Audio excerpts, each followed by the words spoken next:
Thank you so much, Sowmya, for joining us here at the FFSC Skill Experts podcast. It's our pleasure to have you here. And today, the topic that we have at hand is our sector, which is interiors and furniture, which is kind of underrated. And a lot of people say that it's a booming sector, it's a sunrise sector. So, given your experience in this industry of about more than a decade or so, how would you define it? What has happened so far, and how do you see the next 10 years? So, throw some light on that. Sure, Rahul. Thank you so much for having me here. And I'm seriously happy in sharing my understanding and my thought with respect to how this interior fit-out industry is booming. As you rightly mentioned the word, it is booming. We started our business like 2013 in a very small way. But as I always say, in this industry, even back then and now it is multiplying. 0 to 1 is very easy. Like getting the first order or second order through reference is very, very easy. After that, 1 to 5 scaling is little okay. But after 5, people get choked because there is no much of structured way or organized way. It always is called as a unorganized sector also. Now many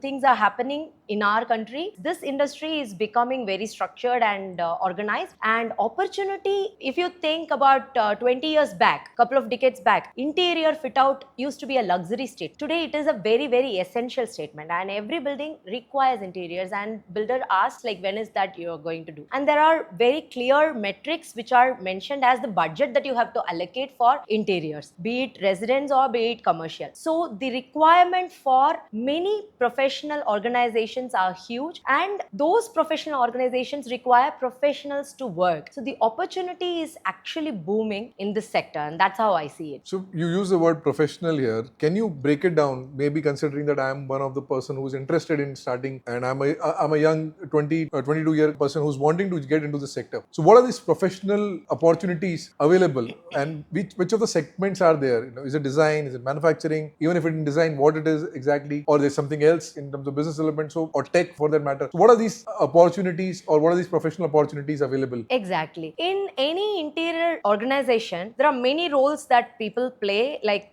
first is site engineer, designer. That's the key role. A proper designer who knows to plan the space, not just on this system, but also to mentally conceptualize the requirement of the client and meet the not only architects, because architects cannot serve everything. So we should have designers who are trained enough in doing that as well. And site supervisors and the production team, the factories are required, because people ask for quality manufacturing also, not just handmade. So, and the quantum is also very high. So scale requires production units, and those operators and the factory managers, and those procurement is a very big industry by itself, like in this sub industry. So purchasing the right material, there are huge number of varieties and different categories available. So it is so much dependent on the technician, the carpenter, that whatever he uses, we live with. All those are the areas where I speak about professional, not only so you're talking designer. about from design to delivery. Exactly. I have an opportunity to become a design personal, even if it's drafting, if main designing, furniture designing, procurement you mentioned, because there's a huge very segment. Much. So you've been into training yourself, right? And you were training people who are from architecture, interior design background. How do you see that as a country we are lacking? Because if you had to train professionals, and that was one of the core jobs back in the day, where are colleges lacking right now? Where can we fill the gap? What should we do that our students are actually well equipped when they join? They're industry ready, so to say. What can we do? Very nice question. As I was mentioning, I was working with a training institute, CAD training institute, and we also had conceptualized interior architecture and design course there, and I was training on that. I used to run an institute where we train people, large number of people. As I said, since this is an unorganized sector, there is no prerequisite for a training for anyone to join. Like they just start. Anyone with a paper and a pencil, they just sketch and they start doing the project. But that's when they choke. So there should be a proper structured training, not only in terms of, understanding how to design, also to conceptualize, to relate to the customer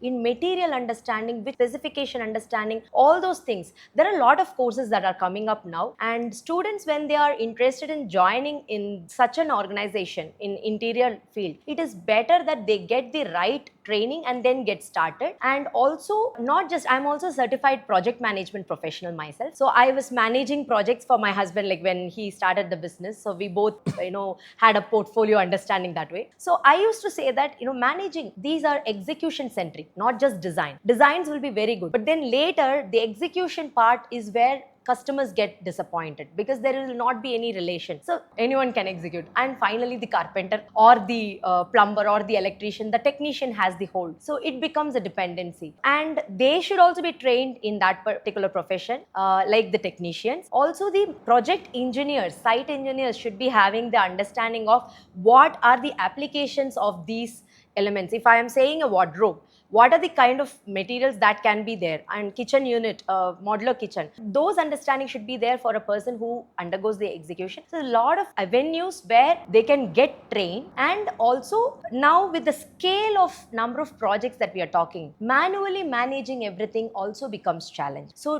digitizing is something very important, and we are speaking about apps for everything. And that's what I have started a platform called KonnectMojo, where we are enabling the interior business owners and the technicians and the clients to interact, connect with each other to make the magical charm. And that's why KonnectMojo. And we have a software like CRM software, procurement software, like Sanyog is the name of the software. It's an app which can be used for managing leads, projects, tracking, attendance, everything using the app, so that you can take large number of projects, still manage them professionally. So on all these aspects is where the colleges today should look at. Exactly. You said, the material science is something which is required, raw material understanding, which is something which is required, how things are being made, which is... Exactly. I'll tell you why I mentioned that. Even when I was recruiting designers for my organization, I was looking at, if not architects, at least BSc interior design. There are courses available in the due respect to every institution. Universities give BSc interior design. But when I saw the syllabus of what these young kids have got graduated from, those are home science. Nothing related to the technical part of what we are talking. So I had to recruit them and then train them. That's why I started my own training institute. So there's a gap there. There is a skill gap. So, I understand you guys have been doing projects in India, and recently you started projects in Dubai also. So is there a difference between how things are happening here and how things are happening there? Exactly. And is there something that we can learn or unlearn and kind of get prepared when we're talking about such international market? That's a beautiful word, Rahul. Unlearn and learn, because we had got practiced with this somehow managed kind of situations. So in Dubai, as you rightly said, when we started managing the project, I was so happy that whatever I learned in that PMP is exactly getting deployed, because PMP is a certification which tests you on how professionally you're managing your project. It's from PMI Pennsylvania. So it's a top one non-tech certification. Here none of the projects, not even the high valued like construction projects, are handling all those metrics in PMP ritually or diligently. It is like maybe the software they use Primavera, they use MS Project. We have trained people on them also, but they don't use the concept what is told in PMP, like risk management or the HSE. All these factors are not even, those are there in PMP book, but those are not implemented here at all in India. But in Dubai, the way the infrastructure, the projects, fit-out projects, even a fit-out project, not just leave alone the construction project, fit-out project is so much taken care, and the demand for HSE statements and MSRAs like materials, supply risk assessment, what are the specifications of these materials, every statement we have to give properly, otherwise the project is not passed. It is not closed at all, so we can't bill them. So they are managing projects in a very professional way. And even our software, the KonnectMojo, we have users there also, Middle East. So just building upon that, I would like to understand when you came up with this tech solution, right? And you have about 100 users right now. Yes. Who are these kind of users who are taking this thing, and what is the before and after story that happens? Because they must be having a similar nature of problem, and that is why they're buying it, and perhaps kind of trying to get into a solution mode after that. Exactly. So can you do a little bit of who are these people? What is before after? Exactly. These are people who, as I mentioned in the graph, 0 to 1, they started a business. When we spoke about the opportunity, we also have entrepreneurship as an opportunity. There are a lot of opportunities for students to get started as their own unit also. So when they start, 0 to 1 becomes easy, managing manually is easy, 1 to 5 is little challenging, but after that they get choked. So there they want some tool which can help them to reduce the burnout on the back end chaos, managing. This is not design tool that they want. It is the back end It's more of admin staff managing. management, Okay, like okay. CRM, like managing leads, they spend on campaigns for leads and inquiries. But what happens? Who misses follow up? And a missed follow up is definitely lost Yeah, business. yeah. So that's one thing. I did a survey before starting this startup. So I interviewed around 183 interior design business owners across India, personally myself, one on one, and I understood that there are three top challenges that we all of us mostly handle. One is the lost leads, missed follow ups, because we are running into day to day project management. We definitely will miss it, is still in Excel or WhatsApp. So the second problem is managing the BOQs. It is so complex today that in interior business itself, the same layout, a villa or 4 BHK or 3 BHK, between you and me, there will be a lot of difference in my requirements. So every project is custom made. And for a business owner or for a project engineer in working in the company, creating a BOQ is a very time consuming work. And it is even one mistake, you're going to give it up. Like you have to either, it's a loss of goodwill or loss of money, right? So you have to be very careful. But then customer doesn't pay for a BOQ. A proposal is free of cost. Yeah. And when you lose an order, you have paid for it.